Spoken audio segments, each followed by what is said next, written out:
Buenas tardes con todos, agradeciendo la invitación de la Facultad de Ciencias Biológicas del Herbario PRG.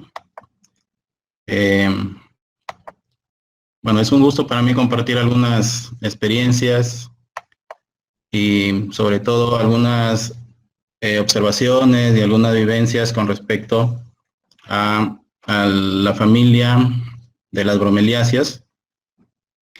Que si bien es cierto, es una familia que tiene tiene numerosos géneros, numerosas especies, constantemente ha ido cambiando tanto en el tema taxonómico como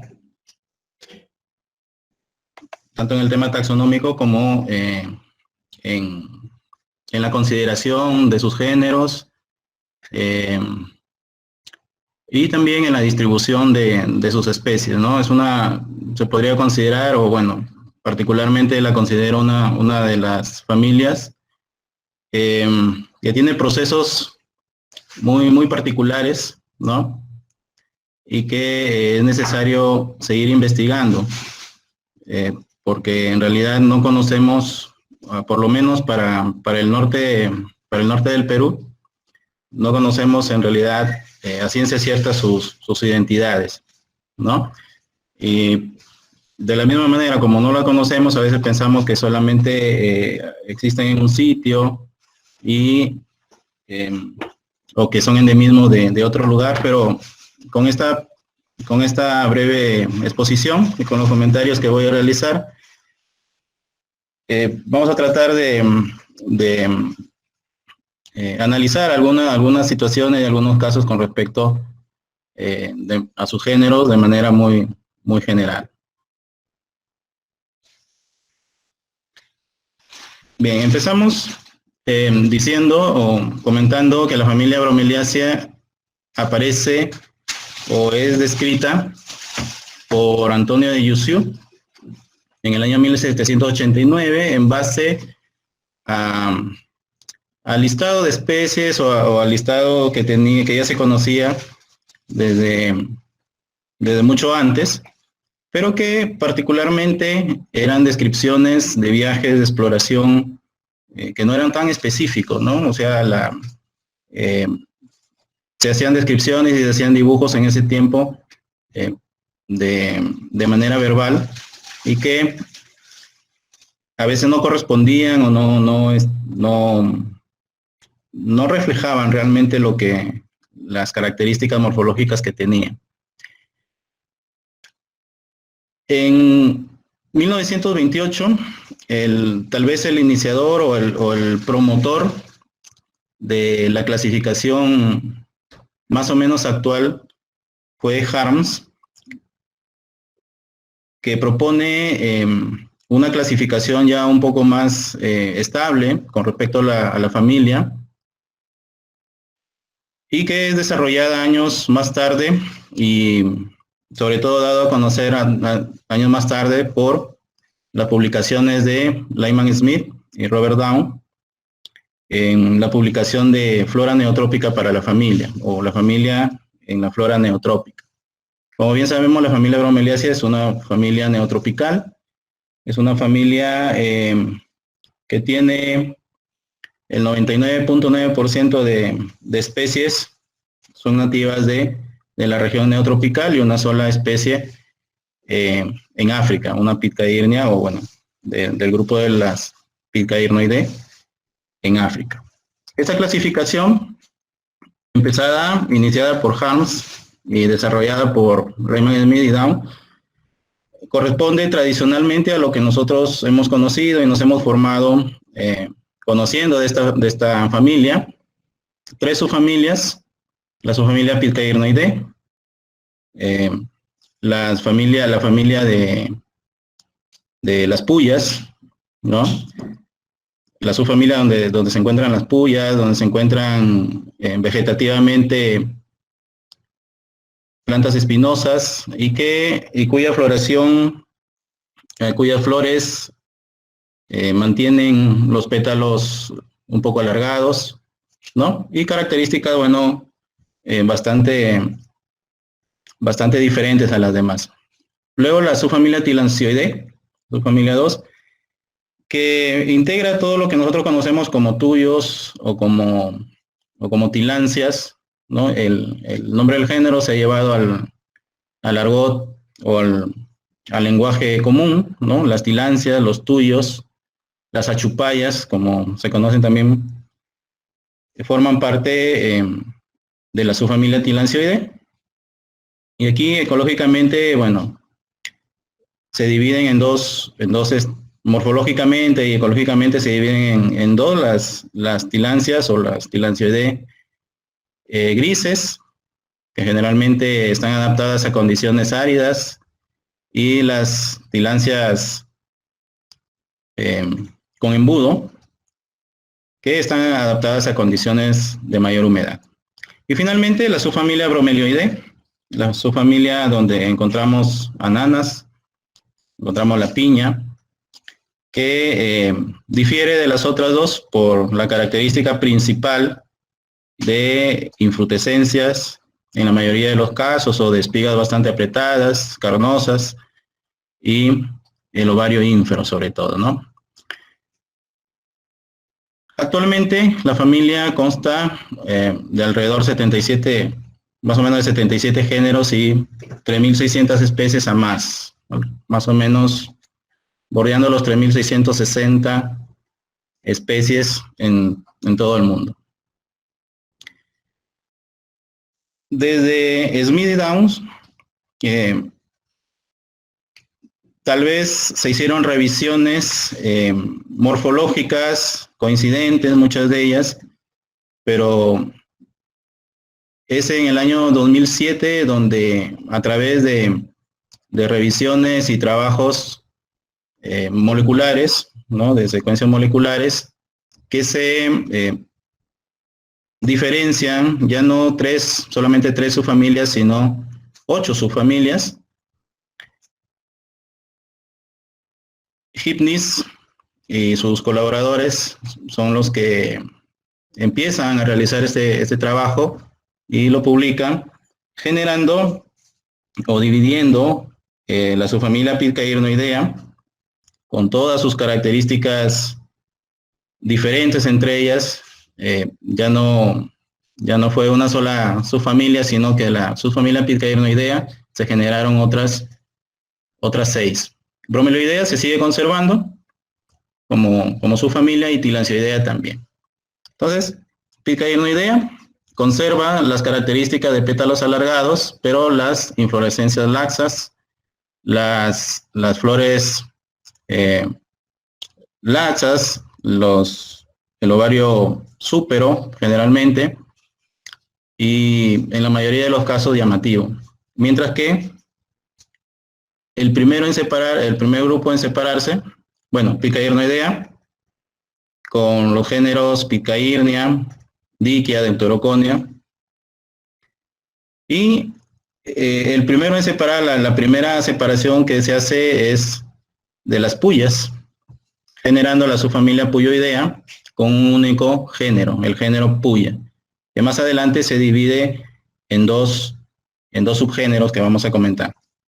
Bien, entonces, Puya tiene un poco más los pétalos más redondeados, más oblongos, las inflorescencias son compactas, más compactas que las pitcairnias. En algunos casos existen ramificaciones estériles,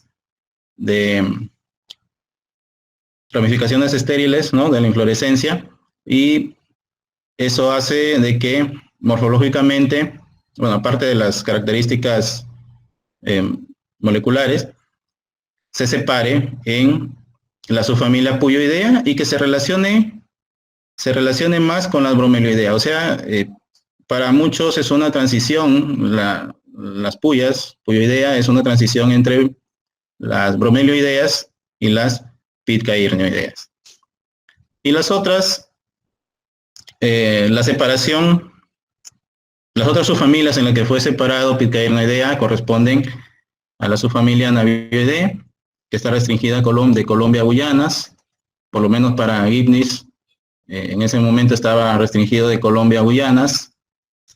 Hechtioidea, América Central, Costa Rica, la parte central, o la parte sur, perdón, de México, con el género Hestia.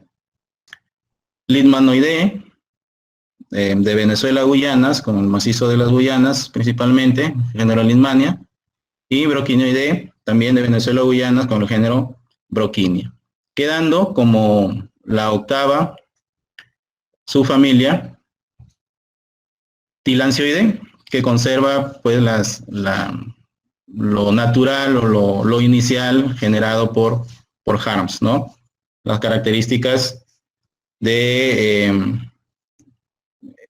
plantas en embudo o plantas adaptadas a condiciones áridas con una serie de tricomas, etcétera, ¿no? Distinguiéndose o conservándose algunos géneros como, bueno, aparte de Tillandsia, Guzmania, Briesia, Catopsis, etcétera, ¿no? Y la distribución neotropical, desde el sur de Estados Unidos, México, hasta el centro de Chile, Argentina, o sea, una distribución bastante larga, ¿no? Todo el neotrópico, toda la parte neotropical está ocupada por la subfamilia Tilancioidea. Muy bien. La charla o los comentarios que me habían solicitado hacer corresponden al norte del Perú. Hablar de las bromeliáceas en el Perú es hablar de bastantes especies, muchas especies, entonces por una cuestión de tiempo habíamos restringido el tema al norte del Perú.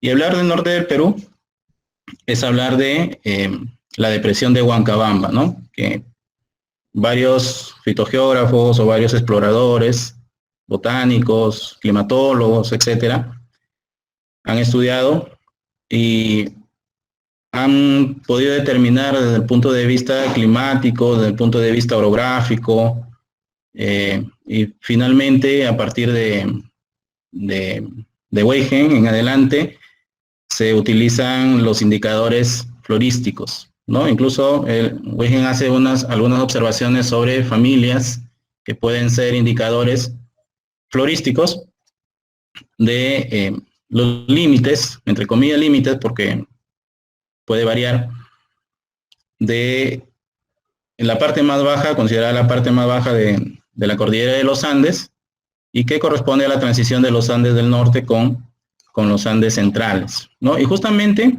el departamento de Lambayeque está circunscrito, está posicionado en la región, vamos a decir así, un poco centro-sur, de lo que corresponde a la depresión de Huancabamba, ¿no? Estas características se comparten con los departamentos de Cajamarca, con los departamentos de Piura. Aquí en el circulito se señala el Abra de Porcuya, ¿no? o el paso de Porcuya, como lo llamó Rao, y que mantienen o generan algunas condiciones ecológicas para que especies, sobre todo de la Amazonía, puedan combinarse o puedan desarrollarse conjuntamente con especies que se van dispersando desde la costa, por un lado.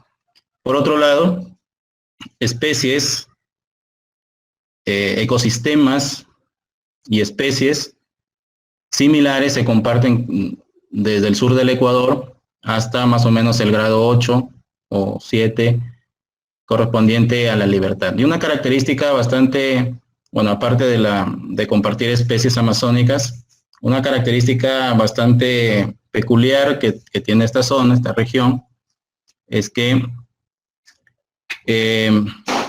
posee los bosques andinos occidentales, que vienen a ser, bueno, por lo menos para las monocotiledóneas, para la familia Bromeliaceae, vienen a ser un boom, ¿no? Vienen a ser el lugar propicio o generan condiciones y ambientes ideales para que se pueda desarrollar, para que se hayan podido desarrollar numerosas especies. que vuelvo a repetir, algunas de ellas se comparten con el Ecuador. ¿Bien? Por ejemplo, tenemos bosques andinos en La Libertad, bastante estudiados por Sagasti, por ejemplo, ¿no? Por Rodríguez, bosque de Cajamarca, algunos de ellos hace poco, hace unos 10, 15 años recién dados a conocer, por ejemplo, la Oscurana, ¿no? O el bosque de Pulán, aquí mismo en Lambayeque, los bosques de Cañaris, ¿no? Tungula, en la zona boscosa de Tungula, y bueno, los conocidos de Piura, Huancabamba, Amazonas, etcétera, ¿no? Entonces, es una zona bastante rica en endemismos y en otras especies que no son endémicas tal vez, pero que encuentran las condiciones adecuadas para poder desarrollarse. En ese sentido, en la presentación, el trabajo está más enfocado en empezar a describir y dar algunas condiciones de ecosistemas y especies desde Lambayeque, con comparaciones con Cajamarca, Amazonas, La Libertad, Piura, Tumbes y el sur de Ecuador. Muy bien. Vamos a empezar, vamos a continuar hablando de los ecosistemas. Si bien es cierto, puede que no haya muchos trabajos fitogeográficos en el Perú, en el norte del Perú. Generalmente se asocian los trabajos fitogeográficos a observaciones de hace mucho tiempo, desde Beberbauer, Raimondi, Werner Rau, pero esas observaciones son un poquito limitadas, ¿no? Entonces, a partir de Zamora y de Brito, se generan otro tipo de estudios que tienen que ver más con la realidad de los ambientes o de los ecosistemas, ¿no? Brito le llama ecorregiones. Y más o menos eso es lo que seguimos con este estudio, ¿no? Dentro del desierto, o en la zona del desierto, tenemos en Lambayeque y La Libertad, que es el área de trabajo de nosotros, los tilanciales, como ustedes pueden ver en la fotografía, los tilanciales y lomas, específicamente del Cerro Reque. El Cerro Reque ya está desde hace muchos años considerado y conocido de que forma el límite norte, tanto de los tilanciales como de la vegetación lomal, que puede generar alguna polémica, algunos comentarios de repente, por la cantidad de especies o por el tipo de especies, pero el hecho es de que existe, ¿no? Entonces, aquí en los tilanciales y lomas, lo he considerado junto porque lo que está en los tilanciales está en las lomas también, en cuanto a géneros de las bromeliáceas. Tenemos el género tilancia, que ustedes ven una mancha oscura, corresponde a tilancia latifolia mayor, variedad mayor, pero también encontramos otros géneros como Racinea, Pitcairnea. Bueno, Pitcairnea no tenemos acá en el Cerro Reque, ni Puya, pero sí está en el Cerro Campana, Pitcairnea y Pitcairnea lopezi, por ejemplo, Puya ferruginea, que hasta hace poco se consideraba la única especie de puya en la vegetación lomal, ¿no? Le digo hasta hace poco porque el año 2016-17 ya se generó o se publicó la presencia de una puya, pero para el sur, ¿no? De costa. Otro ecosistema, otro grupo de ecosistemas son los bosques estacionalmente secos y los matorrales desérticos. En realidad, no hay un límite, o no se puede considerar un límite ni de altitud, ni de aspectos fitogeográficos entre estos dos, porque se están mezclados. La parte boscosa, de repente, genera entre su extensión a matorrales desérticos, y el matorral desértico a su vez genera otro tipo de formaciones un poco desnudas, como el de la fotografía, ¿no? Entonces, cuando se trata del estudio fitogeográfico de esta parte del Perú, y nos referimos a al bosque estacionalmente seco tenemos también que considerar el matorral desértico y sus partes que son laderas pedregosas, desnudas, ¿no? Con material aluvial. Aquí, por las mismas condiciones de epifitismo principalmente, al ser un bosque estacionalmente seco, vamos a encontrar árboles caducifolios. La condición de ser caducifolio va a generar espacios, ¿no? Va a generar condiciones para que puedan desarrollarse, para que puedan llegar las semillas de las bromeliáceas y se puedan tener un sustrato, ¿no? Los géneros, Tillandsia, ¿no? Ahora ya con una variedad de especies. Racinea, también amplía la variedad de especies. En las zonas húmedas, en las quebradas húmedas y en las estaciones de lluvia, se desarrolla Pitcairnea. En las estaciones secas vamos a buscar Pitcairnea y no encontramos porque generalmente son bulbosas. Puya también en zonas desnudas, en laderas bastante escarpadas. El género Deuteroconia, que le gusta habitar las zonas escarpadas y desnudas.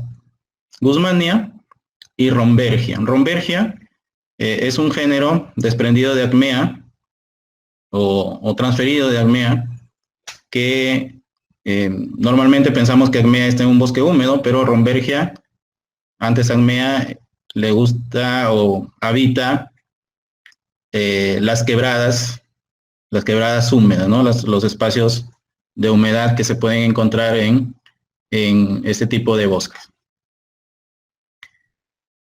El bosque húmedo, ¿no? El bosque húmedo que se desarrolla más en los departamentos de Piura, Lambayeque, La Libertad, Cajamarca y Amazonas. Podríamos considerar que cada departamento tiene una característica diferente de bosque húmedo. El bosque húmedo de Lambayeque no se parece al de Piura, no se parece al de Cajamarca, no se parece al de Amazonas, mucho menos.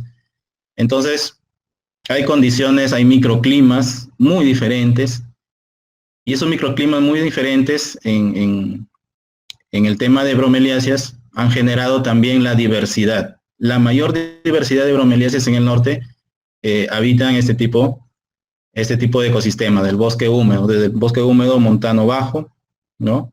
Hasta el piso superior. Géneros, Tillandsia, aquí hay una mezcla en el bosque húmedo de Tillandsias grises y de Tillandsias adaptadas a condiciones de poca humedad, a pesar de que es bosque húmedo, y las Tillandsias que se le llaman generalmente canopy, ¿no? O sea, las Tillandsias en embudo, abiertas, grandes. Guzmania, aquí está la mayor diversidad de Guzmania del norte.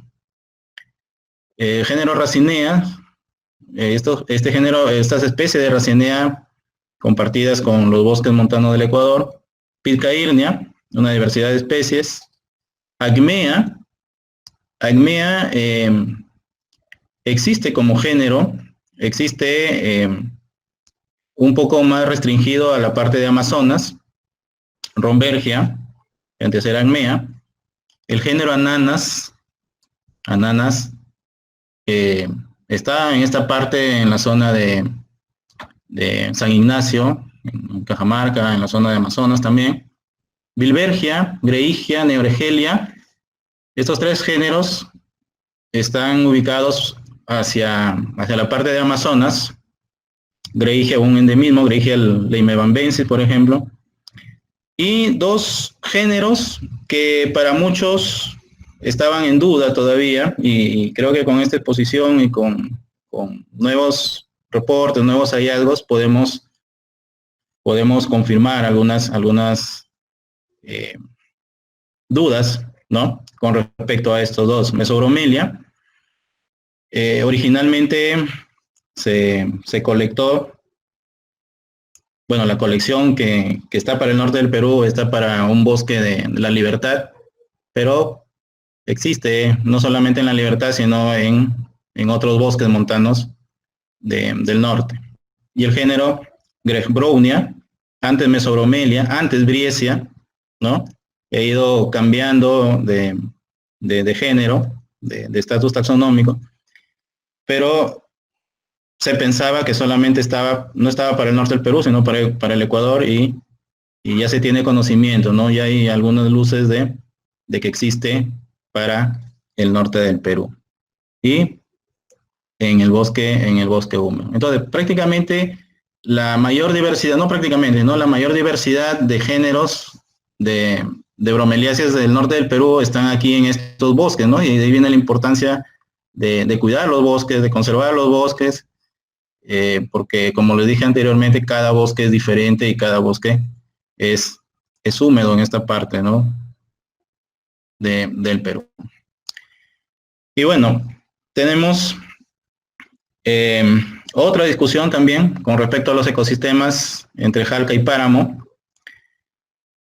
que no voy a profundizar mucho en el tema de discusión, pero está, el hecho es que nosotros tenemos Jalca, los 5 departamentos, Piura, Lambayeque, La Libertad, Cajamarca, Amazonas, hay Jalca. Y el páramo, bueno, el páramo considerado climáticamente más húmedo para el departamento de Piura y Cajamarca. La Jalca, bueno, coincido con el colega que me antecedió, la Jalca no ha sido muy estudiada, pero eso no significa de que no exista en Lambayeque. Sí hay en Lambayeque Jalca, bastante extensa, y cada lugar esconde o cada lugar guarda una serie de sorpresas botánicas en muchos de los grupos taxonómicos, ¿no? En bromeliáceas hemos encontrado, hemos visto y hemos registrado, por ejemplo, puyas que antes se consideraban para el Ecuador. Tenemos puyas acá y posiblemente le estemos quitando algunos endemismos al Ecuador en esta parte del norte, ¿no?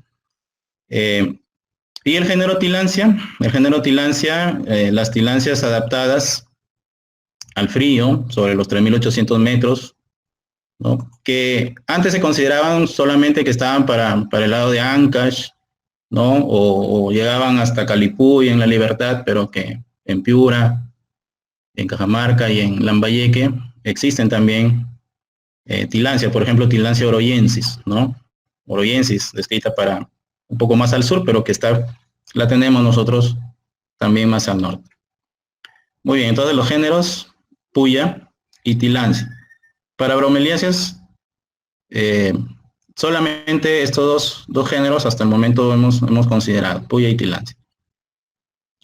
Muy bien. En lo que respecta a la revisión bibliográfica, bueno, es tradicional revisar listados de especies, ¿no? Es importante siempre estar revisando, chequeando algunas novedades, ¿no? Sin dejar de lado trabajos tradicionales o páginas, ahora páginas web un poco tradicionales como PlanList, ¿no? PlanList, si bien es cierto, es un poco antiguo. Los datos para bromeliáceas, por ejemplo, los tenemos para el 2012, 2013, pero es importante para sacarnos la duda o para hacer una historia, ¿no? De lo que encontramos. Al igual que Trópicos, ¿no? Trópicos nos ayuda en el tema, por ejemplo, de la tipología, ¿no? Nos puede llevar, es una herramienta que nos puede llevar a las descripciones originales, ¿no? Para poder diferenciar o para poder determinar a ciencia cierta las especies que podemos encontrar. En la actualidad, bueno, hay una serie de bibliografía con respecto a bromeliáceas, ¿no? Existieron para esta parte del Perú exploradores, botánicos, naturalistas, que cruzaron, ¿no? Cruzaron desde la costa hasta la parte de andina o la parte amazónica, y que fueron recogiendo información. Y no solamente fueron recogiendo información, sino que fueron recogiendo especies, fueron colectando, pero no con la intención de llevar solamente, exclusivamente la bromeliácea, ¿no? Por ejemplo, Werner Rao, que tiene una buena colección de bromeliáceas, él se dedicaba más o su interés más estaba en las suculentas, ¿no? En cactáceas, en crasuláceas, ¿no? Pero ya estando en el campo, colectaba bromeliáceas por las mismas condiciones ecológicas para el estudio, etcétera, ¿no? Lo mismo Weber-Bauer. Weber-Bauer, si bien es cierto, colectó un poco más al sur, ¿no? Llega hasta La Libertad, pero también genera el conocimiento para poder determinar ahora, y como le dije, hacer la historia, ¿no? En el Ecuador, Gil Martin, por ejemplo, Gil Martin también ha colectado en la zona de Cajamarca, o de repente no ha colectado él, pero ha descrito algunas especies y ha confirmado algunas especies para la zona norte del Perú. Y bueno, los botánicos de La Libertad, Abunde Sagasti, acá Leopoldo Vázquez en Lambayeque, Santos Diatas, en fin, una serie existen una serie de colectas, una serie de registros que de repente no están siendo tan conocidos, ¿no? Y por eso pensamos erróneamente de que no tenemos una variedad de especies en la familia. Se siguen haciendo colecciones. Hace un año, un par de años, comienzan de nuevo a hacerse las revisiones, y en la actualidad los que conocen o los que están interesados en conocer la familia son Eric Goudard, Butcher, ¿no? Y Kees Goudard. Incluso ya tienen publicaciones sobre algunas aclaraciones con respecto a algunas especies, ¿no? Que si bien es cierto, las especies se conocen desde hace mucho, pero existen publicaciones para poder aclarar el estatus, si es el género correcto o si es la especie correcta, etcétera, ¿no? Muy bien. Entonces, se ha generado, esos dos autores han generado en línea la enciclopedia de las bromeliáceas, ¿no? Que prácticamente la mayoría de las personas que nos dedicamos a esta familia se ha convertido en un enlace de consulta obligada prácticamente, ¿no? Muy bien. Vamos a empezar de manera muy general a hablar sobre algunas especies que ocurren en el norte, y vamos a empezar por la primera subfamilia, que es la subfamilia Bromelioideae. La subfamilia Bromelioideae ha sufrido una serie de cambios, ¿no? Generalmente las Bromelioideae son especies de selva o de condiciones de humedad, ¿no? Por ejemplo, existe una gran cantidad de especies de Bromelioideae en Centroamérica o en la Amazonía, pero los bosques del norte del Perú, los bosques montanos, dan ciertas condiciones también, o muchas de las condiciones para que se desarrollen, no las mismas especies de la Amazonía, no las mismas especies centroamericanas, pero sí otras. Y es una de los grupos donde constantemente se están haciendo revisiones. O sea, no se ha quedado solamente en el conocimiento de Smith y Down, sino que constantemente se hacen revisiones y constantemente se están encontrando algunas novedades, ¿no? Por ejemplo, el trabajo de Streptocalis. Streptocalis era un género bastante amplio. Smith Spencer, en el año 92, reducen o restringen algunas especies o las transfieren a otro género, ¿no? Es importante este trabajo. Bien, al inicio hablé de Rombergia. Rombergia fue un género descrito inicialmente, bueno, en los primeros años del conocimiento botánico, y que luego se fue cambiando. Sus especies fueron pasando a otros géneros, hasta que en el año 2017, Aguirre Santoro, como dice la publicación, resucita el género, ¿no? Hace una serie de estudios con el tema de las acmeas, principalmente, y se da cuenta de que no había necesidad de cambiar a Rombergia. Muchas especies, ¿no? No una ni dos, sino muchas especies tuvieron que, por un tema de prioridad en el tema taxonómico, conservar el género. Y una de ellas la tenemos aquí en el norte del Perú. Bien, algunos ejemplos. No son todas las especies que voy a mostrar, son algunos ejemplos. Tenemos, por ejemplo, especies netamente amazónicas como Acmea brachystachys, dada para Amazonas. En la descripción original de Acmea brachystachys se cita para Loreto, para la región del Alto Amazonas, para la provincia del Alto Amazonas en Loreto.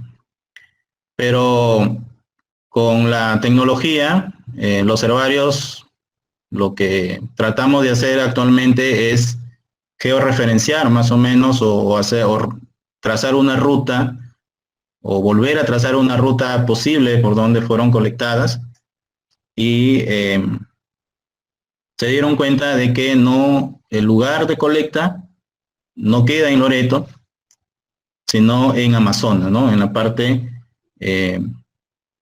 alta del río Santiago, en Amazonas. O sea, netamente es selva, o es bosque húmedo. Ananasoides, la llamada piña silvestre, ¿no? Que en exposiciones anteriores el doctor Leopoldo Vázquez habló muy bien de ella. Ananasoides la tenemos nosotros para la zona de San Ignacio, para la zona también de Amazonas. Y bueno, es una especie, es un género que es el género de la piña, que tiene sus parientes silvestres, ¿no? Muy posiblemente, según algunos comentarios, pero no está todavía confirmado, muy posiblemente también se encuentre en la zona de en los bosques de Jaén y un poco más bajo, ¿no? Pero está por confirmar. Rombergia beberbaueri, anteriormente llamada Acmea beberbaueri, inicialmente fue un endemismo, cuando precisamente Beberbauer la colecta en la zona alta el tipo dice colectada en la zona alta de Saña, ¿no? Pero después se registra o se dice que se tiene también para el Ecuador. Entonces deja de ser un endemismo, pero conserva el lugar fitogeográfico, la zona fitogeográfica de la depresión de Huancabamba, ¿no? Otros géneros, otras especies endémicas, Gilbergia tesmani, para Amazonas también, Greigia leimebambana, que fue descrita el año 2004, 2003, 2004, por ahí, en la zona de Leimebamba. Neuregelia, que antes se pensaba que solamente estaba para el centro y sur de Perú. También en Amazonas tenemos el género Neoregelia y la especie Neoregelia burdaki. Muy bien, esas son las bromelioideas. Bueno, un ejemplo, una cita de bromelioideas que tenemos para el norte del Perú. En lo que respecta a Puyoidea fue desprendida, como comentamos antes, fue desprendida de la subfamilia Pitcairnoidea, ¿no?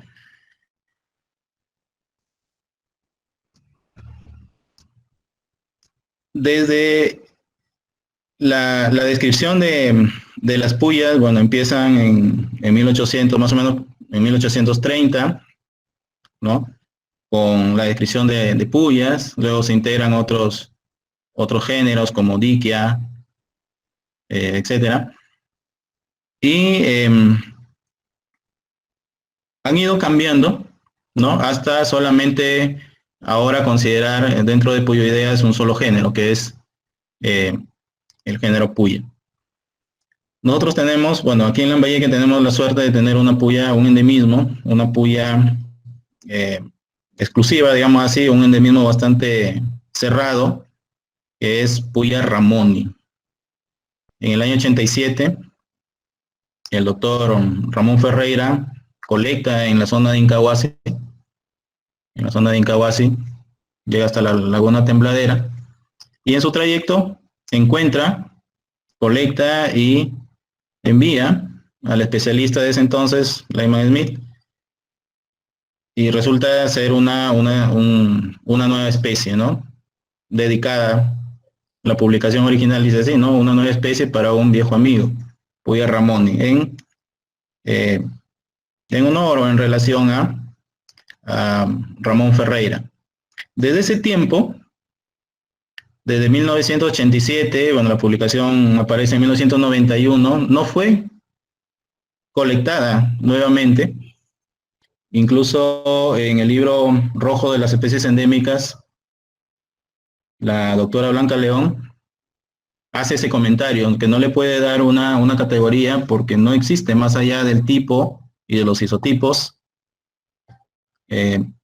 No se sabe o no se tiene conocimiento, no se tenía conocimiento del estado de sus poblaciones. Bueno, con los últimos trabajos hemos confirmado el endemismo todavía existe, todavía está en la zona de colecta, pero sus condiciones sí son un poquito no tan buenas, ¿no? Lo que le hace, si se quiere categorizar, va a tener que ser en peligro crítico, ¿no? Porque prácticamente está desapareciendo. En lo que respecta a la subfamilia Puyoidea, desde Harms y desde Lyman Smith se generó una separación entre las especies de puyas que tenían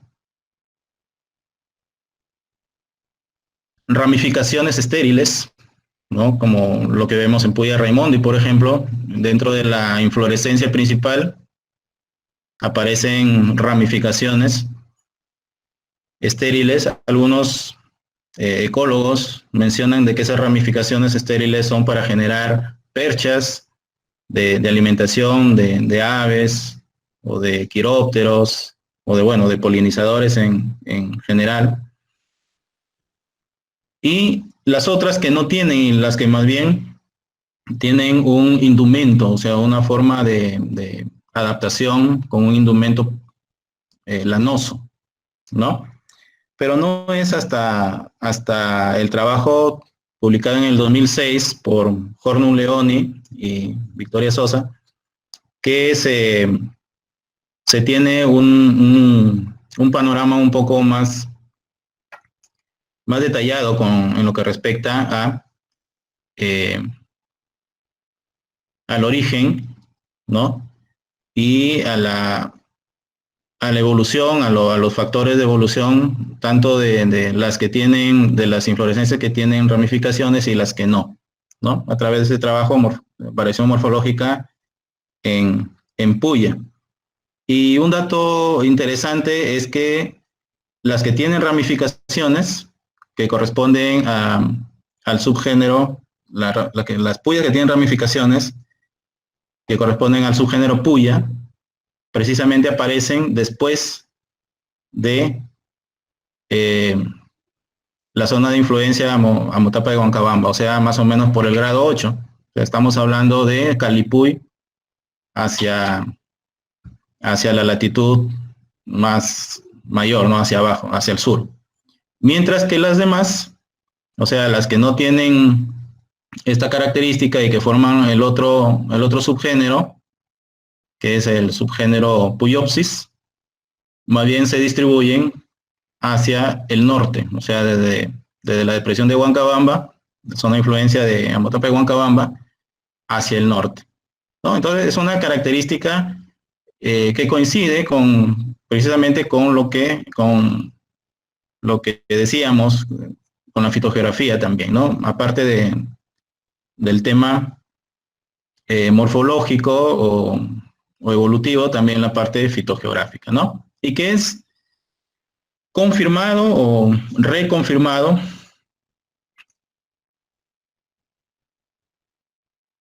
por ese trabajo de Jabailí y Sitzma, donde, bueno, se amplía el número de especies que participan en este estudio, ¿no? O sea, se confirma la teoría que inicialmente Jorun León y Sosa habían mencionado.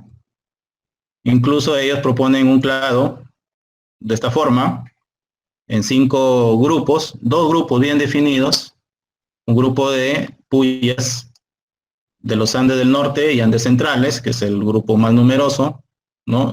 Justamente donde estamos nosotros, el norte del Perú, el grupo del sur, ¿no? De los Andes del Sur, y entre ellos algunas especies que se desarrollan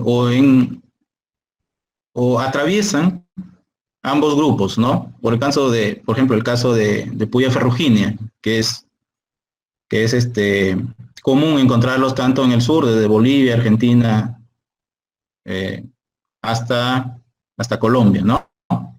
Pero hay otras que sí realmente están bastante restringidas, por ejemplo, las puyas lanadas, ¿no? Que empiezan a aparecer con mayor con mayores formas o mayor diversidad a partir de los Andes de Ancash hacia el norte. Bien. Muy bien, entonces, para Puya, podríamos decir de que existe una elevada diversidad de endemismo. Una elevada diversidad por las condiciones fitogeográficas, por las adaptaciones a la jalca principalmente, ¿no? O al páramo, y una diversidad de endemismo, porque cada zona, cada sitio, cada rinconcito de esa jalca ha generado condiciones climáticas, condiciones de adaptaciones diferentes, ¿no? Incluso se menciona de que la zona norte para las puyas lanadas, como las que tenemos aquí, prácticamente cada microclima ha generado una o dos especies, ¿no? Entonces, imagínense la diversidad y no son solamente la diversidad, sino las razones de endemismo que podemos encontrar. Algunas especies están del norte del Perú, están compartidas con Ecuador y Colombia. Por ejemplo, el complejo Jamata o el complejo Lanata, ¿no? Que es un complejo, es un grupo de puyas que se está estudiando en la actualidad. Las especies de puyas lanadas le han nombrado como complejo Lanata, donde encontramos, por ejemplo, las que tenemos acá, puya ramoni, puya isabelina, puya jamata, puya lanata, puya médica, que en campo a veces se confunden, ¿no? Y si se confunden en campo, imagínense después del herbario, de haber pasado tantos años en un herbario, no se pueden diferenciar muchas veces, ¿no? A pesar de que en el caso de Puya se diferencia o se llega a la determinación taxonómica atendiendo no tanto a la flor, sino a las brácteas, como la posición, el tamaño, la forma de las brácteas. Pero lo que sí está entendido es que existe necesidad de revisiones taxonómicas urgentes, puntuales. Anteriormente había mencionado a la actual especialista en puya, ¿no? La doctora Horny León. Ella es mexicana y en México no hay puyas. O sea, prácticamente ella trabaja visitando los herbarios, visitando lugares, o le llevan algunas colecciones, le llegan algunas colecciones. Y bueno, nosotros como botánicos o como biólogos tenemos que aportar en ese sentido, ¿no? Si hay endemismos y no se conocen el estado de sus poblaciones, lógicamente de que nadie o no es posible conservarlos. O sea, el problema de las puyas es que, bueno, son bonitas, están colectadas, ¿no? Hay una diversidad de especies, pero así como son bonitas, están colectadas en los herbarios, algunas están colectadas una sola vez, están publicadas una sola vez. Por ejemplo, Beberbauer ha colectado bastantes puyas, 1909, 1910, 16, aparecen en algunos herbarios, pero cuando nosotros la buscamos en el campo ya no están. Y ya no están por una condición, de que como son punzantes, generalmente están sometidas a quema. Algunas, como puya jamata, por ejemplo, resisten la quema, resisten las condiciones ácidas de algunos ambientes, de algunos terrenos, pero otras no. Y poco a poco se van perdiendo, ¿no? Entonces aparece la literatura, aparece, por ejemplo, en los libros rojos, diciendo faltan datos, o diciendo no se conocen, no hay quien estudie, ¿no? Entonces, hay algunos vacíos, grandes vacíos de información y vacíos para el tema de conservación, ¿no? Podemos aproximar solamente algunos datos. Bien, en el norte del Perú, Puya ramoni, endemismo lambayecano, netamente lambayecano, hasta el momento no se ha colectado, no se ha encontrado en otro sitio. Lo que vemos acá, ese es el tipo colectado por Ramón Ferreira. Tiene una inflorescencia que se queda un poquito corta y luego aparecen ramificaciones así, como las que ustedes ven aquí, ramificaciones que van saliendo hacia los lados. En el lugar donde existen le dicen pata de oso, ¿no? Bueno, más o menos porque generalmente salen 5 ramificaciones, ¿no? Como si fueran 5 dedos lanudos, o 5 dedos peludos, así, ¿no? Al costado, Puya isabelina, que hasta hace poco se conocía solamente de Cajamarca, reportada y publicada por mes para Cajamarca, luego se dio la noticia de que estaba para Amazonas también, y nada más, solamente ha sido la noticia, no hubo colectas, o fueron confundidas esas colectas de repente. Pero últimamente se está trabajando una publicación, próximamente va a salir una publicación con reporte de Puya isabelina para Lambayeque, ¿no? Tenemos Puya isabelina en Lambayeque. Aquí tenemos otras 3. Puya huesti, originalmente se conocía de Cajamarca, de Amazonas, está compartida con el Ecuador, en el sur de Ecuador, la provincia de Loja también aparece, pero Puya huesti tiene un problema, ¿no? Incluso es un poquito difícil de llegar a su determinación porque La floración no es todos los años. Hay bastante tiempo que pasa de manera vegetativa, o sea, hay que hacerle un seguimiento bastante paciencioso, a veces hasta cansado.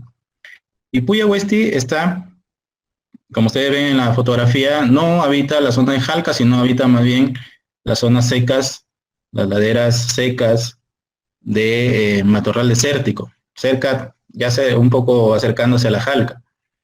Y en estas zonas donde habita Puya Huesti,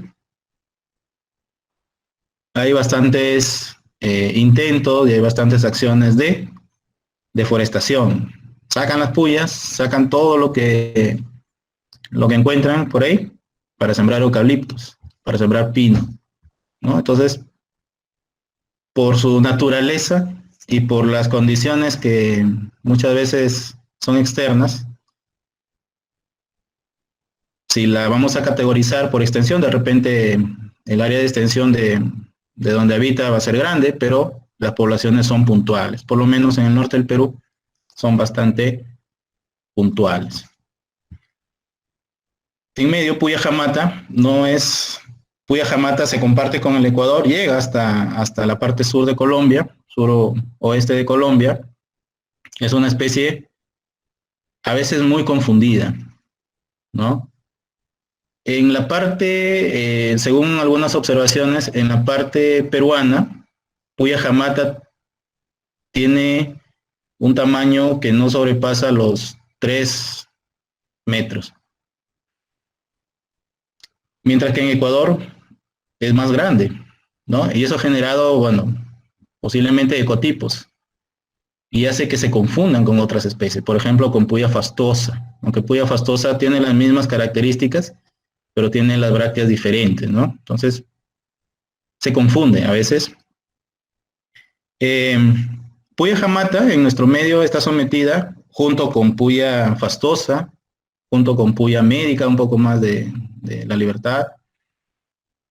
La podemos encontrar en los mercados, ¿no? O sea, tiene un uso medicinal, pero las personas que lo venden en el mercado no diferencian, este jamata, esta sí, esta no, ¿no? A todas le dicen que tienen propiedades medicinales, ¿no?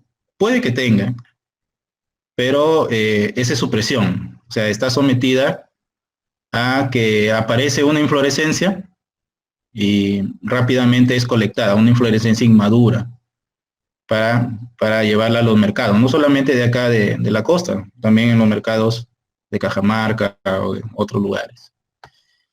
Puya ferruginea, bueno, se desarrolla en laderas rocosas en el medio. Puya ferruginea también se desarrolla junto a la vegetación normal o junto a la parte alta de los tilanciales en La Libertad, en el Cerro Campana. Es una especie que tiene una distribución bastante larga, ¿no? Desde Bolivia, ¿no? El norte de Argentina y pasa, ¿no? Hasta Colombia. Entonces, en su paso, nosotros también la tenemos aquí en el norte del Perú. Y bueno, otros endemismos, Atsendens, Puyangulonis, de La Libertad, fue descrita inicialmente en La Libertad, Calmichensis, Fastuosa, que a veces es confundida con Jamata, ¿no? Y que generalmente está entre los límites de Cajamarca, bueno, en Cajamarca, en Celendín, en Otusco, en la parte alta de La Libertad y Cajamarca. Y como les decía, la diversidad sigue, más de 30 especies en el norte del Perú, más de 30 especies, muchas de ellas endémicas, ¿no? Consignadas, registradas en el libro rojo de las especies endémicas, pero no tienen una categorización porque se desconoce. En el caso de algunas puyas, sobre todo de las puyas lanadas, ¿cuál es el problema? El problema a veces es que en campo, bueno, el primer problema es la no floración. El segundo problema es que a veces cuando se colecta, la persona de repente que no tiene mucha experiencia en colecta de puyas, como es lanada, no seca, ¿no? Se dan algunas condiciones para el secado, pero aparecen por ahí algunos insectos, sobre todo, a comerse toda la inflorescencia, ¿no? O sea, el problema de herborización, el problema de adecuación de las muestras es largo, es paciencioso, por un lado, y por otro lado es que cuando ya se guarda, si no se le dan las condiciones adecuadas, rápidamente se malogran. Y eso es lo que pasa con algunos tipos, por ejemplo, de puyas. Vamos a ver los tipos de puya que están en otros herbarios, aparece solamente un dibujo, o aparece una fotografía, o aparece la hojita, y no nos saca de mucho, ¿no? Entonces va generando cierta confusión. Bien. Su familia Pitcairnoideae fue descrita por Heritier a finales de 1700. Heritier solamente describe tres Pitcairnia, ¿no? Género Pitcairnia. O sea, con tres Pitcairnias en ese momento eran las conocidas, ¿no? Suficiente. Constantemente han ido conociéndose más, ¿no? ¿Y quién desarrolla o quién determina la mayor cantidad de especies? Es Mes, casi un siglo después, ¿no? A él le debemos, bueno, buena parte de la descripción de las características en este grupo de las pitcairnias. Bien, las pitcairnias, nosotros en el norte del Perú y específicamente en Porcuya, compartido entre Piura y Lambayeque, tenemos la suerte de tener varias especies, como las que aparecen acá, ¿no? 3 nuevas bromeliáceas del Perú, específicamente son, bueno, 2 pitcairnias y una puya. Aquí en el área de Porcuya hay 3 exclusivas de ese lugar, ¿no? O más o menos que se inician en ese lugar y luego van irradiándose hacia otros lugares. Como le mencioné anteriormente, Gipnich y colaboradores hacen una investigación, un estudio exhaustivo del grupo de pitcairnias, porque hasta ese momento era diverso en varias cosas, en ambientes, en ecología, en morfología, en todo, ¿no? Entonces lo llevan a un nivel de identificación molecular y separan a Pitcairnioideae en las otras subfamilias que mencionamos anteriormente. Algunos ejemplos. Para el norte del Perú, Deuteroconia longipétala, distribuida ampliamente en la zona norte del Perú, desde Amazonas, Lambayeque, Cajamarca, La Libertad. Con Deuteroconia pasa algo un poco diferente. Existen deuteroconias de Brasil aisladas. Existe, bueno, ahora pasaron a Diquia, ¿no? Algunas de Brasil. Existe la deuteroconia crisanta en Chile, aislada, y la deuteroconia longipétala, que si bien es cierto tiene una distribución amplia, pero también prácticamente es aislada. Entonces, algo ha pasado ahí, ¿no? ¿Cuál es la situación con respecto a deuteroconias? La tenemos como manchas, como parches en diferentes lugares, y cada una, bueno, genera diferentes especies. Pitcairnia bibergioides, esta pitcairnia que es hermosa, flores muy llamativas, espectaculares, fue encontrada y descrita inicialmente del Abra de Porcuya. Específicamente dice la Beatita, ¿no? Kilómetro 27, 28 de la vía Olmos, Corral Quemado.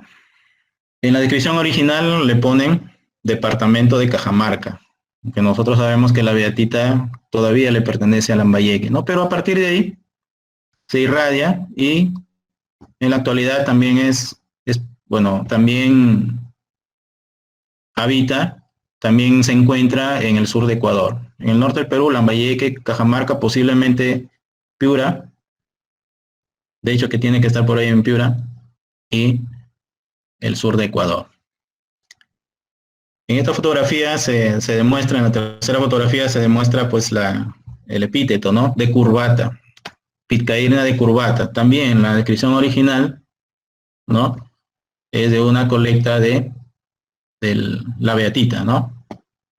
A pocos kilómetros de Labra de Porcuya. Entonces, el género Pitcairnea, tenemos varias especies en el norte, compartidas. Pitcairnea decurvata también, bueno, en la actualidad se sabe de que se comparte con el sur del Ecuador. Otras, pungens, Pitcairnea pungens, tiene una amplia distribución en América, y lo que sí tiene bastantes, o por lo menos 3 variedades, Pitcairnea pungens. Habría que ver o que identificar cuál de esas variedades están acá en el norte, ¿no? Lambayeque y Cajamarca. Pitcairnea sicularis, con Pitcairnea sicularis, bueno, ese es un pequeño dolor de cabeza, Pitcairnea sicularis, porque se describe originalmente con un material que es la misma zona de la beatita, ¿no? Pero la descripción es de una planta inmadura, o sea que tiene una inflorescencia inmadura, y que posiblemente sea la misma Pitcairnea decurvata, ¿no? Entonces ahí como que ha generado una confusión, o son dos especies diferentes. La cosa es que Pitcairnea sicularis, por lo menos hasta lo que se sabe, no ha sido encontrada o no ha sido estudiada adecuadamente posteriormente, ¿no?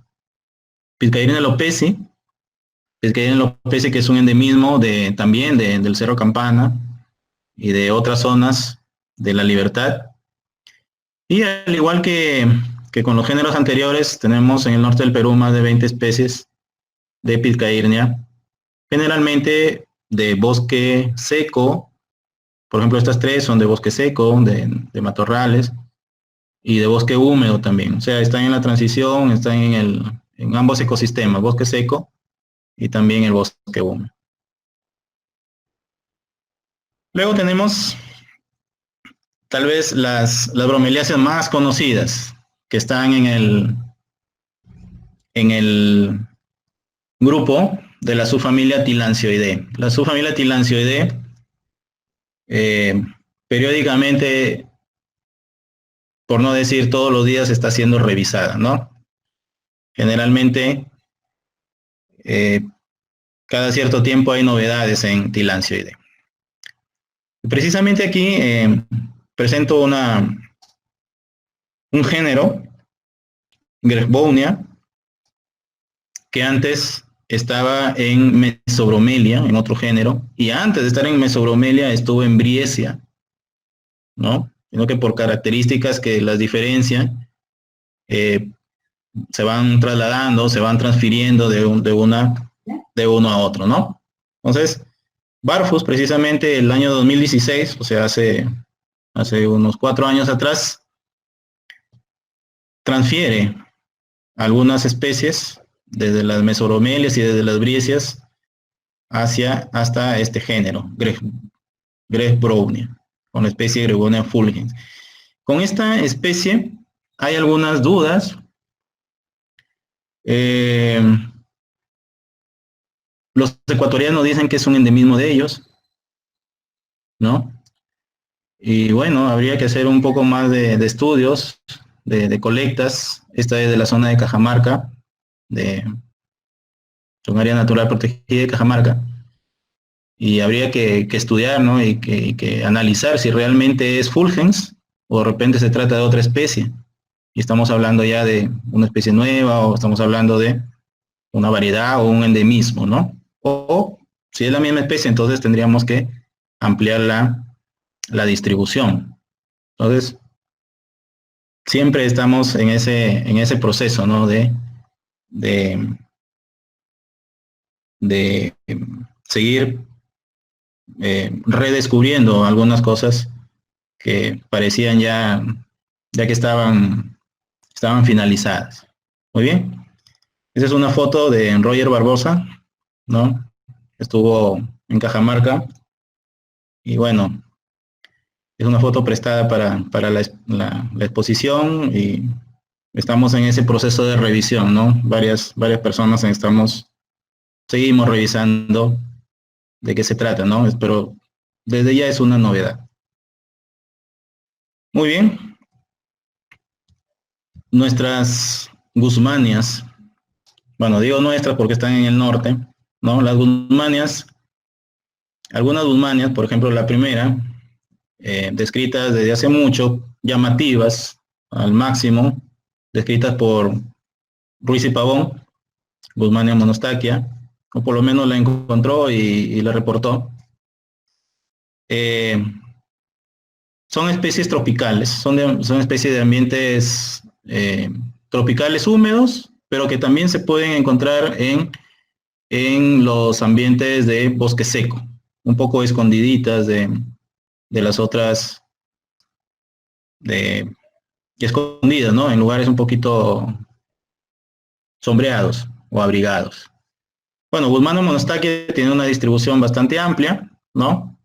Desde el sur, pasa por acá, por el norte, Ecuador, Colombia, Centroamérica, ¿no? Bastante distribuida. Guzmán escuarrosa, dada para Cajamarca inicialmente, ¿no? Ahora se sabe de que está en Amazonas también.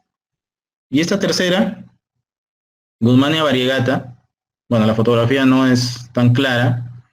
Guzmania variegata tiene una particularidad, justo florece en la época navideña. Es conocido el uso que se le da a las bromeliáceas en época navideña, ¿no? Para adornarlos, justamente porque tienen un color verde-rojo, colores navideños, ¿no? Para adornar las casas, los nacimientos, eh, bueno, o si no hay nacimientos, por lo menos para adornar, son llamativas, son bonitas, ¿no? Y ese es uno de los usos que se le da a Guzmania variegata. Esta fotografía es de la universidad. En época navideña, en la universidad, en la Pedro Rugallo, se pone un nacimiento general, grandote, y esta es una de las plantas preferidas, ¿no? Que lógicamente las traen de Cajamarca o las traen de otro lugar con ese propósito, ¿no? De venderlas para que sirvan de adorno. Otra novedad, por lo menos para la zona de Lambayeque, es una novedad, el género Mesobromelia desprendida de Briesia, antes pertenecía al género Briesia. Esta especie hay una colecta de la Libertad, pero igual, ¿no? Al igual que las otras, es una colecta un poco deteriorada, está mencionada por Braco y Sarucci como Briesia capitulígera, luego fue transferida y nos hemos dado con la sorpresa de que también está en una zona de Lambayeque, ¿no? Pero esa zona de Lambayeque está expuesta, está muy deteriorada, es un bosque montano bastante vulnerable, ¿no? Entonces, por ahí algo también tenemos que hacer para que no se pierda estas especies, ¿no? Que recién se dan a conocer, recién se registran para un sitio, pero ya vemos que las condiciones de su ecosistema son muy frágiles, ¿no? Muy deterioradas. Muy bien, Mesobromelia capitulígera. Las racineas, el género racinea. Smith y Down, al grupo de lo que ahora son racineas, bueno, él las incluye dentro de las tilancias, ¿no? Hasta que llega Spencer y la saca del grupo de las tilancias por una característica, ¿no? Primero por la arquitectura que tiene la inflorescencia, como ven ustedes ahí, tiene una arquitectura completamente diferente a tilancia. Y también por el tamaño y por la forma un poco globosa, pequeñita que tienen las flores. Aquí tenemos dos. Pensábamos de que ya estaba plenamente identificadas, ¿no? Racinaea decipiens, Racinaea multiflora, pero sucede de que no, y al igual que Rombergia, que fue resucitado, Goudá y Manzanares es ecuatoriano, hacen una revisión nuevamente de Racinaea, específicamente de estas dos, ¿no? Antes estas dos estaban dentro del género de la especie Racinaea multiflora, variedad decipiens, variedad multiflora, variedad tomensis, ¿no? Y se dan con la sorpresa de que confundieron la descripción original, o sea, a una colecta de un isotipo le pusieron la descripción de otra, o sea, mezclaron las descripciones. Y a través de este artículo del año 2017, publican una revisión y cómo debe ser la nomenclatura original para cada especie. Entonces, tenemos aquí, bueno, falta la fotografía de la tercera, pero tenemos Racinaea multiflora, la que antes era decipiens, Racinaea multiflora ahora es dada para el norte, ampliamente distribuida, ¿no? La Racinaea multiflora tiene una característica bastante particular. Es epífita, puede ser epífita en cualquier árbol, ¿no? Que de folia, pero especialmente le gusta epifitar los cactus columnares. Eso es una característica que en campo es bastante determinante, ¿no? Para esta especie. Por otro lado, Racinaea decipiens, que antes era Racinaea multiflora variedad tomensis, ahora Racinaea decipiens variedad tomensis, que tiene una inflorescencia rojiza, ¿no? Espigas bastante largas y distribuidas, ¿no? Equitativamente, ¿no? Subopuestas hacia los lados. Y hay otra que es la Racinaea decipiens variedad decipiens, ¿no? Que, bueno, el rango de distribución de la tercera es, en las descripciones originales dicen desde los 0 metros, o sea, es posible encontrarla en los tilanciales. Y de hecho, en Reque está en el tilancial de Reque está esa especie, esa variedad. El caso de las briesias. El género Briesia también ha sido estudiado y ha sido bastante combinado, transferido a algunas de sus especies, ¿no? Quien empezó a hacer esa transferencia es Grant, ¿no? Con publicaciones desde los años 90. En este caso, muestro Tillandsia apeni, antes Briesia apeni, porque es un endemismo, ¿no? Es un endemismo regional.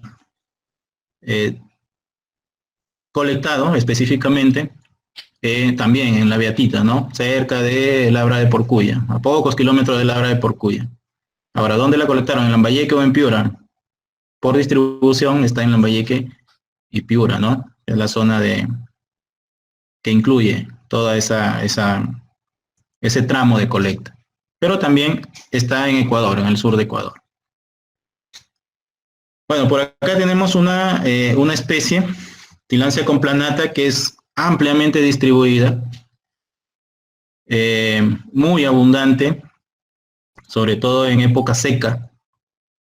Generalmente en época húmeda aparecen solamente algunos pequeñitos, ¿no? Brotes, pero en época húmeda, en época seca se desarrollan más y generan unas inflorescencias de espigas únicas, ¿no? Por aquí hay una florcita hacia los costados. Es característico y fácil de determinar las inflorescencias que salen del centro hacia los costados, ¿no? La espiga que sale hacia los costados. Se distribuye, tiene una amplia distribución, norte del Perú y llega hasta Costa Rica, Centroamérica. Otro caso, también, los ecuatorianos también pensaban de que esta especie hace algunos 10 años atrás o más era exclusiva de ellos. Tillandsia espinosa, antes Briesia espinosa. Briesia espinosa es de ese tamaño, como la ven. Es más o menos una fotografía de tamaño natural, como una estrellita, que va trepándose o va generando estolones, ¿no? Y se va trepando los árboles o defoliados o secos, ¿no? Como en este caso de este árbol de eritrina, ¿no? Se encuentra desde los 900 hasta los 1500 metros en bosque estacionalmente seco principalmente. Ecuador lo daba antes, hace unos 20 años lo daba como endemismo, está también aquí en el Perú, Piura, Lambayeque, principalmente, posiblemente esté en Cajamarca también.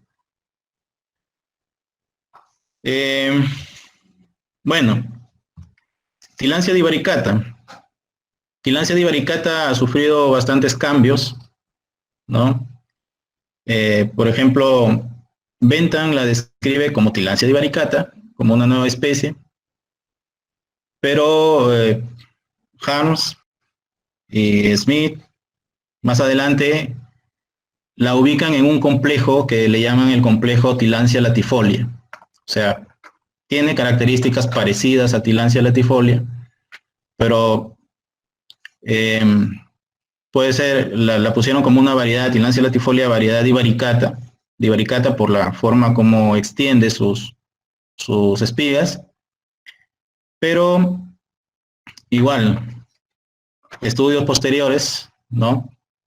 La vuelven, la regresan a la nomenclatura de Tillandsia divaricata, o sea, es una especie diferente. La forma de sus flores es diferente. Si bien es cierto, está en el complejo Tillandsia latifolia, pero tiene características diferentes, una inflorescencia, un eje de inflorescencia que puede llegar hasta los 2, 3 metros de largo, ¿no? O sea, muy diferente a lo que es Tillandsia latifolia.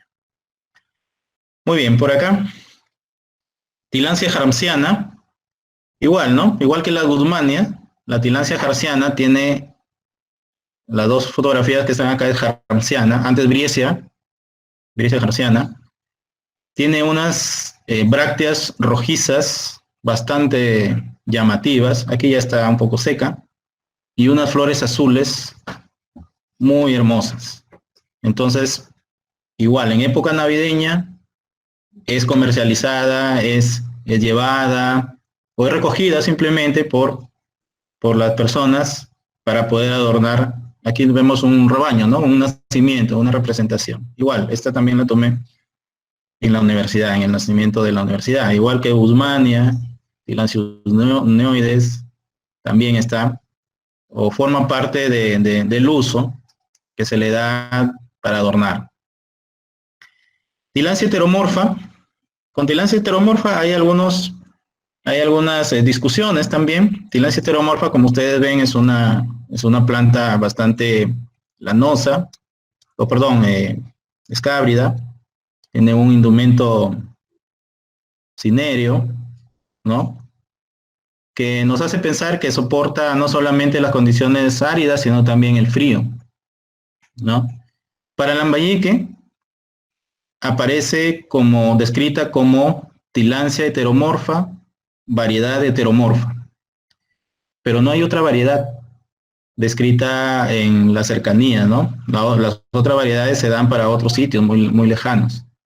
Entonces, también está sometida esta y las compañeras de esta a discusiones, si realmente le corresponde esa descripción, ¿no? Habita áreas altas y secas, con poca cantidad de defensa, digamos así, ¿no? O sea, sobre faiques, principalmente sobre acacias, o sobre árboles no tan grandes y que quedan expuestas al viento, ¿no? Entonces la adaptación no solamente es a la falta de humedad, sino también a las corrientes del viento que tiene que soportar. Bueno, Tillandsia latifolia variedad mayor. Todo lo que vemos en oscuro, esta es una foto de una loma, de la loma del Tilancial del Cerro Reque, en la parte media, la loma del Cerro Reque. Eh, Prácticamente el 70 o 80% corresponde a Tillandsia latifolia variedad mayor, que en algunos lugares puede tener diferencias en su morfología, incluso en el color de las espigas, en el color de, de la parte vegetativa, pero son condiciones, son expresiones que obedecen a condiciones ecológicas. Tal vez en el sur hay otras formas, ¿no? Pero mientras más condiciones de humedad va cambiando un poco, ¿no? Se van apretando más las espigas, etcétera, ¿no? Pero sí es Tillandsia latifolia variedad mayor. Bueno, decimos de que ocupa prácticamente el 80% del tilancial en su parte baja, en su parte media, pero eso no quiere decir de que todo esté bien. Justo debajo de donde se tomó esta fotografía, justo en la parte sur, existe el botadero de Reque.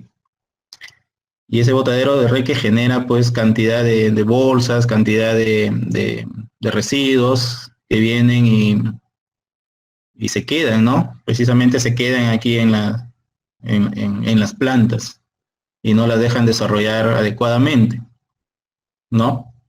O adoptan ciertas características diferentes para poder ocupar más espacio. En fin, son condiciones que podrían estudiarse, ¿no? Condiciones ya que van más allá del tema taxonómico o sistemático. La otra, el otro, digamos, 25% del tilancial, lo que ustedes ven acá es la parte verde, la parte oscura, Tillandsia latifolia mayor, la parte verdecita, no es que tenga más o menos humedad, sino que es otra especie, corresponde, aquí tenemos, a Tillandsia purpúrea, que forma parte también, o sea, complementa la, la, a la a Tillandsia latifolia variedad mayor. Pero como ustedes ven, tiene que esforzarse a veces entre tanta planta de Tillandsia latifolia variedad mayor para poder desarrollarse o para poder generar sus formas de, de propagación o de reproducción. Este es en Lambayeque, en Trujillo, en la parte del tilancial de Trujillo sucede la misma situación, incluso hay menos Tillandsia purpúrea que acá en Reque.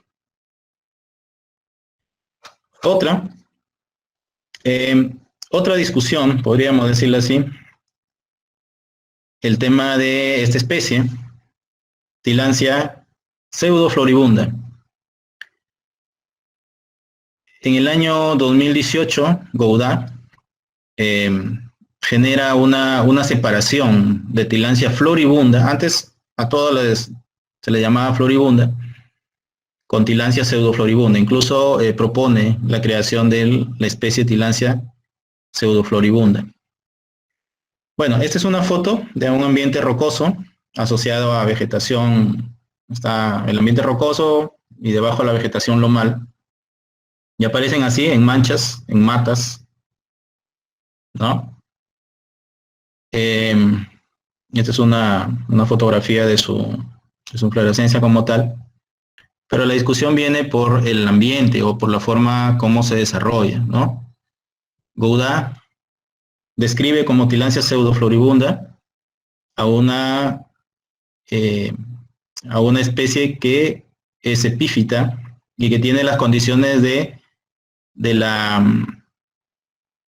embudo, o sea, del cuerpo de la planta abierta, completamente abierta, ¿no? Entonces, hay algunas diferencias y algunas discusiones todavía, ¿no? Con respecto a si es floribunda o si es pseudo floribunda. Pero todavía está en el tema, ¿no? Tillandsia rauchi. Tillandsia rauchi. Bueno, en la fotografía están las dos variedades, pero no se distinguen. En la parte baja, con inflorescencia, Tillandsia rauchi, variedad longispica, y más arriba, Tillandsia rauchi, variedad rauchi. A Tillandsia rauchi le gustan esos ambientes, los ambientes rocosos, los ambientes un tanto inaccesibles. Y en observaciones hemos visto de que donde hay Tillandsia rauchi se puede desarrollar Puya ferruginea. O sea, prácticamente no sé cuál de las dos ha adoptado una situación como de dependencia, ¿no? Sobre todo en los primeros momentos, ¿no? En la germinación, en las primeras plantas. Donde hay Tillandsia rauchi, hay Tillandsia ferruginea. Generalmente cuando hay grupos así más o menos extensos. Bien, Tillandsia rauchi fue colectada por Werner Rau. Fue colectada en su descripción, en su tarjeta, él le pone río Chancay, parte media del río Chancay, ¿no? Y le pone provincia de Chiclayo. Bueno, ahora se sabe de que la colección original vino de Cajamarca, o sea, lo que ahora corresponde a la provincia de Chota, ¿no? Cajamarca, pero está más o menos distribuida. Cajamarca, Lambayeque, Piura, La Libertad. Ambas variedades de Tillandsia rauchi, pero sigue siendo un endemismo peruano, ¿no? Un endemismo del norte. Y finalmente, bueno, he considerado terminar con estas dos especies. Una de ellas es Tillandsia extensa, ¿ya? Esta fotografía, y Tillandsia platifila. Entre Tillandsia extensa y Tillandsia platifila suceden dos cosas bastante curiosas. La doctora Blanca León, junto con Abundia Sagástegui, elaboran el año 2008, un artículo a propósito de estas dos especies, ¿no? Donde mencionan, o sea, el punto de discusión es de que, si bien es cierto, son endémicas, solamente existía la colección tipo. Para Tillandsia extensa, la colección tipo estaba por Ancash. Y luego se reportó para La Libertad, ¿no? Pero para la parte sur de La Libertad, y no más. Mientras que para Tillandsia platifila, o sea, Tillandsia extensa, se reportó para Ancash y La Libertad, y Tillandsia platifila se reportó originalmente para Lambayeque, pero con esa confusión que ya he mencionado con Tillandsia rauchi, que el sitio de colecta no era Lambayeque en realidad, sino era ya parte de Chota, ¿no? Era una parte seca de Chota. Y luego se menciona que existe también en Cajamarca y en Amazonas, ¿no? Entonces había una duda. Una vez que se colectó, o que se colectaron los ejemplares, dos en el caso de Tillandsia extensa, y tres en el caso de Tillandsia platifila, se quedó en herbario y no hubo más colectas. Incluso se confundieron las láminas, que si bien es cierto, tienen cierto parecido, pero no tanto, pero el hecho de que se confundieron. Y en la discusión de su artículo, pues, menciona de que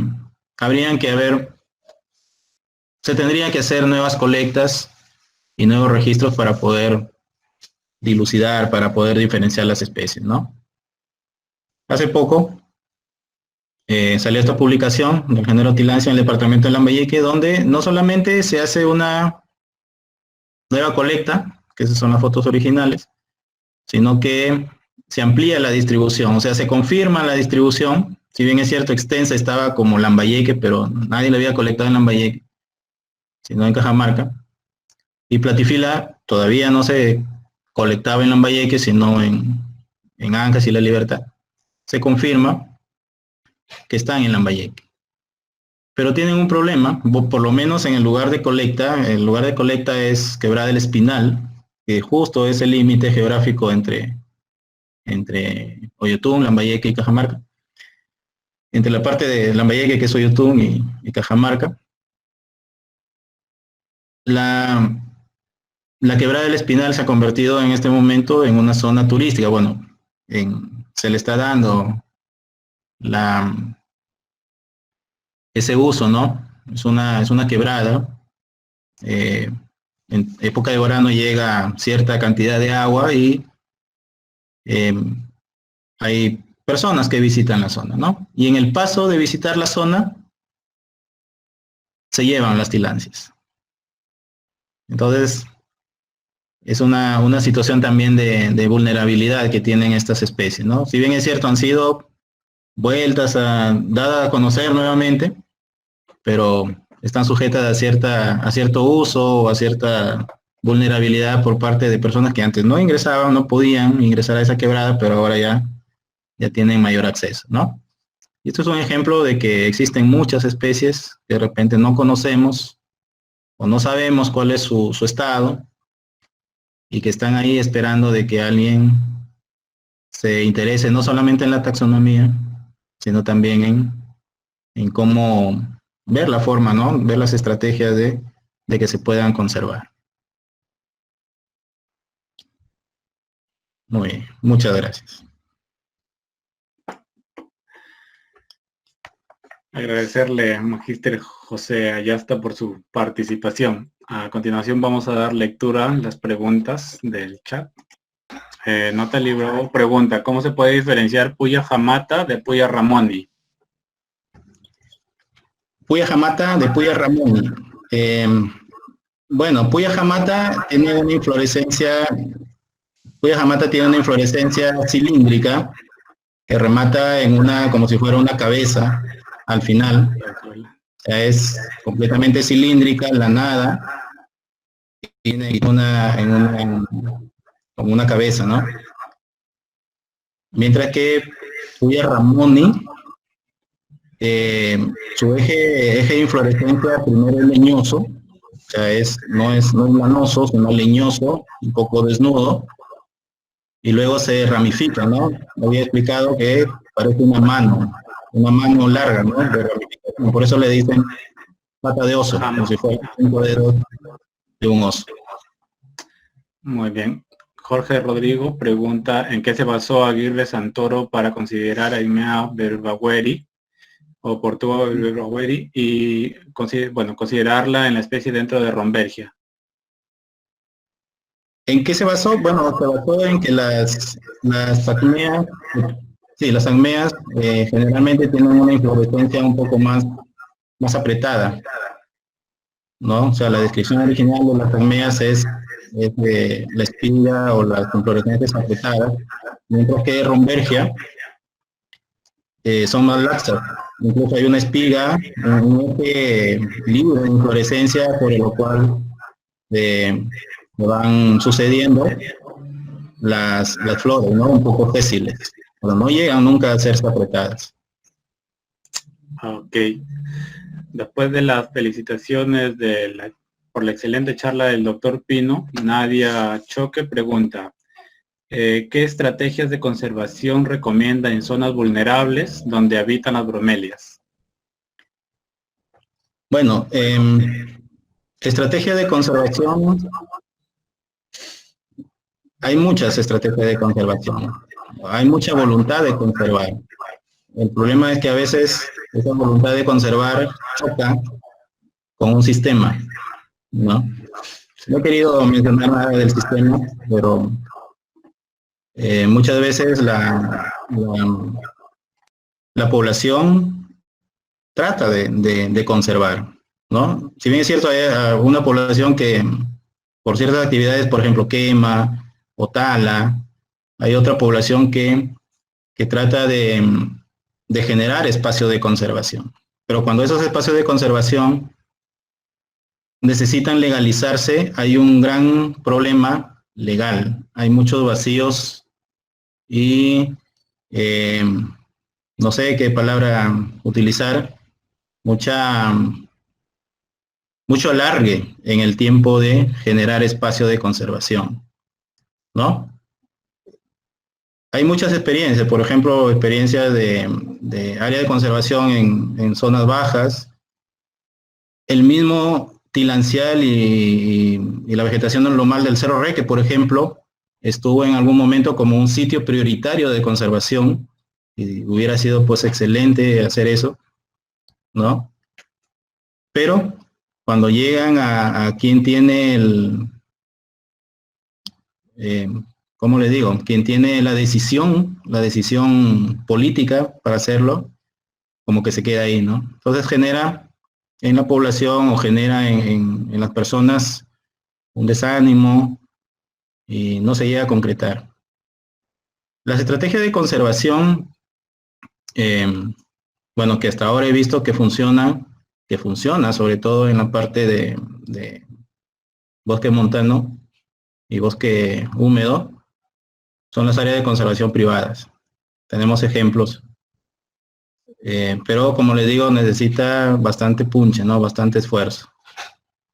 Y bueno, y también necesita esto, ¿no? Demostrar de que hay especies endémicas, demostrar de que los criterios de clasificación no son adecuados. Normalmente estamos bajando los criterios de conservación en vez de aumentar el criterio de vulnerable en peligro, le bajamos, ¿no? De en peligro a que no pasa nada. ¿No? Hay muchos factores. Muy bien. Natalie Bravo pregunta si se sabe sobre los polinizadores y formas de dispersión de las semillas de esta familia. Si se sabe en términos generales, o sea, a nivel del neotrópico, sí se sabe. Hay muchos trabajos sobre temas de, primero, polinizadores. En el género que más ha estudiado polinizadores es puya, tal vez porque es espectacular la inflorescencia de las puyas, son hermosas, ¿no? Había mencionado, por ejemplo, que se han hecho estudios de cercas, de polinización, de alimentación en puyas.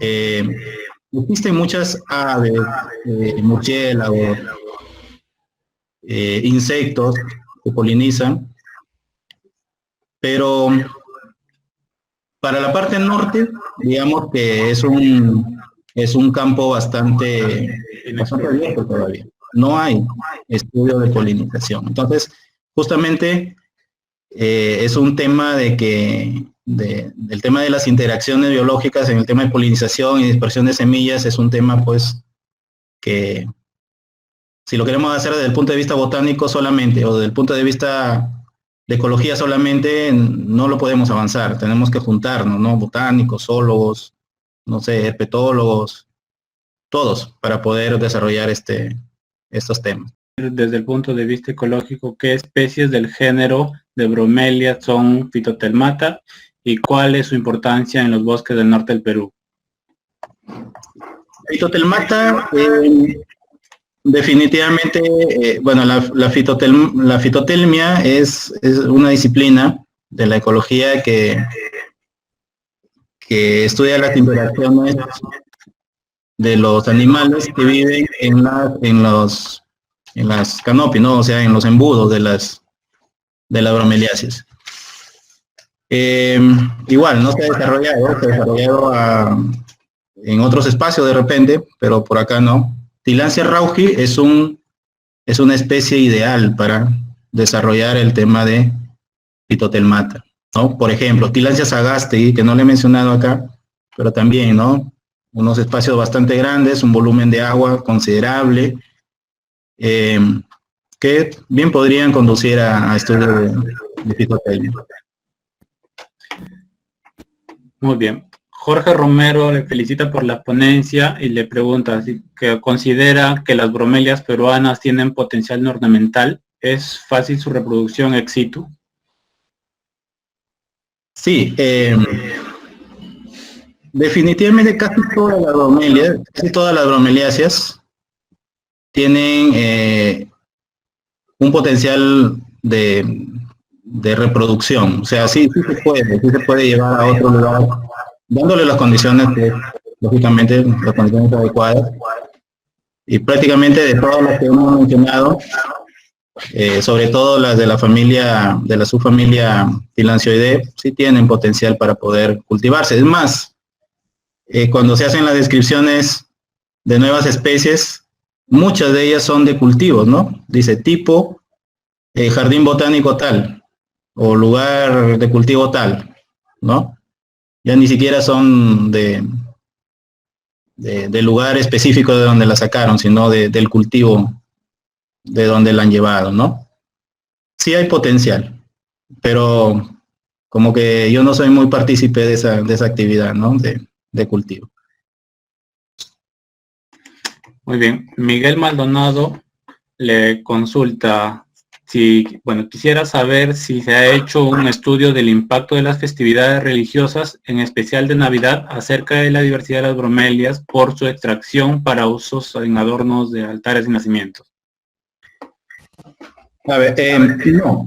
La pregunta es si se ha hecho un estudio de impacto, no se ha hecho.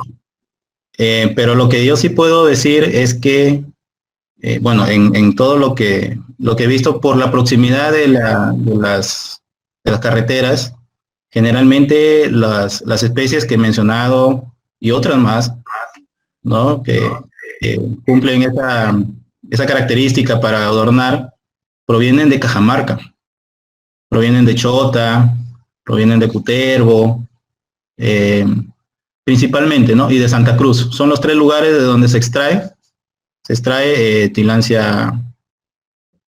Tillandsia purpúrea, jamata, bueno, varias especies, ¿no? Guzmania. Últimamente hay bastante afición por las guzmanias. No solamente porque son bonitas, sino porque ya hay un mercado de guzmanias. Y no solamente en época navideña, sino en cualquier época del año. ¿De dónde vienen las guzmanias? Vienen de Cajamarca, ¿no? No hay un estudio específico para este tema. Muy bien. Boris Esquerre le felicita por su ponencia y le pregunta, muy interesante, bueno, tiene una duda, ¿se ha aplicado estudios adicionales a la morfología común de bromeliaceae para diferenciar grupos y especies tales como tricomas o el grano de polen? Sí, se han aplicado estudios adicionales aquí en el norte del Perú. ¿O en general? No especifica, en general. En general, bueno, en general sí, la diferenciación, por ejemplo, de algunos grupos ya muy, muy cerrados, ¿no? De algunos grupos de subgénero, por ejemplo. Sí, una herramienta es el estudio de los tricomas, ¿no? La disposición de las células del disco, ¿no? Las células periféricas, etcétera. En polen, casi no. Bueno, al menos hasta donde yo tengo entendido, para especies peruanas no. Pero de tricomas sí, sobre todo para diferenciar las Tillandsioideae, ¿no? Briesea, Tillandsia, que son las que más problemas dan en la identificación. Muy bien. Y para finalizar, una última pregunta del doctor Leopoldo Vázquez. Bueno, el doctor, adelante con su consulta. Profesora, ya está. Buenas tardes, doctor. ¿Cómo está? Le felicito por la exposición minuciosa y didáctica. Que se ha entendido completamente todas las características y las especies de bromeliáceae que hay para esta zona de Lambayeque. Mire, solamente quisiera comentar algunas cosas. Primero, como usted dijo, para colectar estas plantas es difícil. especialmente en el género puya. Género puya, sí. Muy espinosas, no se puede prensar bien, y las inflorescencias. Puya ramoni tiene unas cabezas como piñas, hay que partirlos, acomodarlos y luego se malogran, ¿no? Hay que tener mucho cuidado. La colección que tenemos, las colecciones que tenemos de Puya ramoni en el herbario de la universidad, una es el tipo, por si acaso. Sí, una es el tipo. Porque cuando Smith le dedica al doctor Ferreira, le dijo que lo pusiera en el herbario del propio departamento, o sea, de acá de Lambayeque. Así que el doctor Ferreira trajo la muestra que sirvió para la descripción de la especie que le envió el doctor Smith y lo depositó en nuestro herbario, y ahí lo tenemos. Así pero es, ¿no? El tiempo pasa y no está bien, está un poco deteriorada. Nosotros hemos ido hace más o menos año y medio a donde está la especie de Incahuasi hacia arriba. Aproximadamente bordea los 4.000 metros, está en la parte alta de la cordillera. Y lo que hemos observado es una característica, no está a la cara occidental, a la cara del Pacífico, sino a la otra, a la cara oriental. Sí. Realmente esas dos caras son diferentes en clima. Exactamente. La occidental es húmeda, la de acá del Pacífico, y la otra cara es seca. Y entonces ahí está. Y lo que pasa es que hay poco, no hay muchas. Es una poca extensión de plantas de Puya ramoni. Hay que ir de nuevo y hacer la colección, pero solamente de esa planta y prepararlo para poder obtener, porque es endémica de acá de Lambayeque, que no hay en otro lado. No hay en otro lado. Nosotros, por esa cordillera, Miracosta, toda esa fila, no hay nada. Dejando esto, la puya mata. Ya. La mata está en Miracosta, siempre está cerca a los humedales, a las quebradas, de arriba de los pajonales, en los bofedales, digamos, borde de bofedal, ¿no? La laguna Tembladera y en la otra laguna de Michahuanga, ¿no? Ahí están, pero las plantas son chiquitas. Sí. Tienen más o menos 1 metro o 1,20 m, no tienen ni siquiera 1,50 m, ¿no? Sí, son ecotipos pequeños. Sí, y se extiende por toda la jalca de Cajamarca, por toda la fila de Cajamarca, pero siempre por la parte más alta. Por las minas de Yanacocha, a los costados está bastante. Y de ahí lo traen al mercado de Trujillo y Lambayeque en grandes cantidades cuando florea. Así cuando nosotros vamos por esa zona a querer traer una inflorescencia, no hay ninguna, porque todas lo cortan.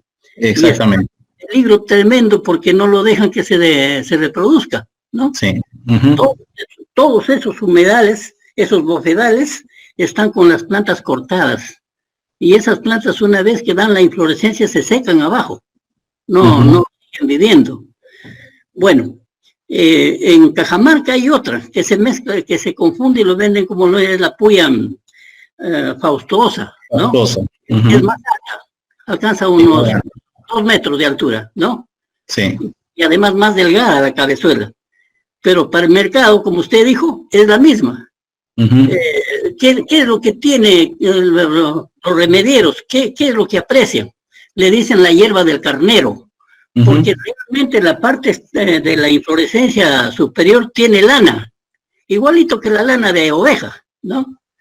Y bueno, pues los brujos, los curanderos lo usan como para buena suerte, digamos, para cuidar a la persona y un montón de cosas.